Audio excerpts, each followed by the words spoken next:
জুলাই ঘোষণাপত্র পাঠে অংশ নিতে ১৬টি বিশেষ ট্রেন ভাড়া করেছে অন্তর্বর্তী সরকার। আগামী ৫ আগস্ট জাতীয় সংসদের সামনে আয়োজিত এই অনুষ্ঠানে দেশজুড়ে ছাত্র জনতার অংশগ্রহণ নিশ্চিত করতে থাকছে ৮ জোড়া বিশেষ ট্রেন।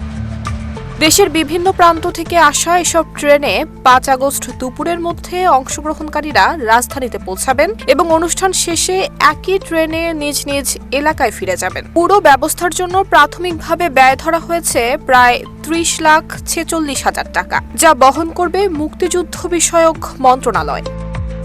বাংলাদেশ রেলওয়ের দায়িত্বশীল সূত্রে জানা গেছে, জুলাই অভ্যুত্থান অধিদপ্তরের আবেদনের পর রেলপথ মন্ত্রণালয়কে ব্যবস্থা নিতে নির্দেশ দেয় মুক্তিযুদ্ধ বিষয়ক মন্ত্রণালয়। চিঠি পাওয়ার কয়েক ঘণ্টার মধ্যেই রেলওয়ে ট্রেনগুলোর রুট, সময়, আসন সংখ্যা নির্ধারণ করে প্রস্তুতি সম্পন্ন করে। নির্ধারিত সূচি অনুযায়ী দূরবর্তী জেলা যেমন রংপুর, চট্টগ্রাম, সিলেট এবং রাজশাহী থেকে ট্রেনগুলো ছাড়বে ৪ আগস্ট রাতে এবং ৫ আগস্ট ভোরে। ঢাকার আশপাশের জেলা গাজীপুর, নারায়ণগঞ্জ, নরসিংদী এবং ফরিদপুর থেকে ট্রেন ছাড়বে অনুষ্ঠান শুরু হওয়ার কয়েক ঘন্টা আগে। অনুষ্ঠান শেষেই রাত ৮টা থেকে ৯টার মধ্যে ট্রেনগুলো গন্তব্যে ফিরতি যাত্রা শুরু করবে। ওয়ালটন এখন দেশের সীমানা পেরিয়ে পৌঁছে গিয়েছে ৫০টিরও বেশি দেশে।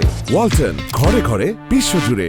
সবচেয়ে বেশি ভাড়া নির্ধারণ করা হয়েছে রংপুর থেকে আসা ১৪ কোচের ট্রেনের জন্য ১০.৫ লাখ টাকা। চট্টগ্রাম থেকে ১৬ কোচের ট্রেনের জন্য ভাড়া ধরা হয়েছে ৭ লাখের কিছু বেশি। এছাড়া রাজশাহী, সিলেট, ফরিদপুর, গাজীপুর, নারায়ণগঞ্জ এবং নরসিংদী থেকেও ভিন্ন ভিন্ন আসন সংখ্যা এবং ভাড়ায় ট্রেন চলবে। এর আগে বিভিন্ন রাজনৈতিক দলও বড় কর্মসূচিতে অংশ নিতে একইভাবে ট্রেন ভাড়া করেছে। ৩ আগস্ট ছাত্র দলের শাহবাগের সমাবেশে অংশ নিতে চট্টগ্রাম থেকে ২০ কোচের একটি বিশেষ ট্রেন ভাড়ায় আনা হয়। এর আগে জামায়াতে ইসলামের সোহরাওয়ার্দী উদ্যানের সমাবেশ উপলক্ষে ৪টি রুটে বিশেষ ট্রেন চালানো হয়েছিল, যার ভাড়া ছিল প্রায় ৩২ লাখ টাকা। জুলাইয়ে ছাত্র জনতার গণ অভ্যুত্থানের ঐতিহাসিক প্রেক্ষাপট, শহীদ, আহত এবং নেতৃত্বদের অবদানের পাশাপাশি রাজনৈতিক নিরাপত্তা এবং সুরক্ষার একটি জাতীয় দলিল হতে যাচ্ছে জুলাই ঘোষণাপত্র। পরবর্তীতে যা আইনি এবং সাংবিধানিক ভিত্তি পাবে। নুসরাত জাহান মেহের, ঢাকা পোস্ট।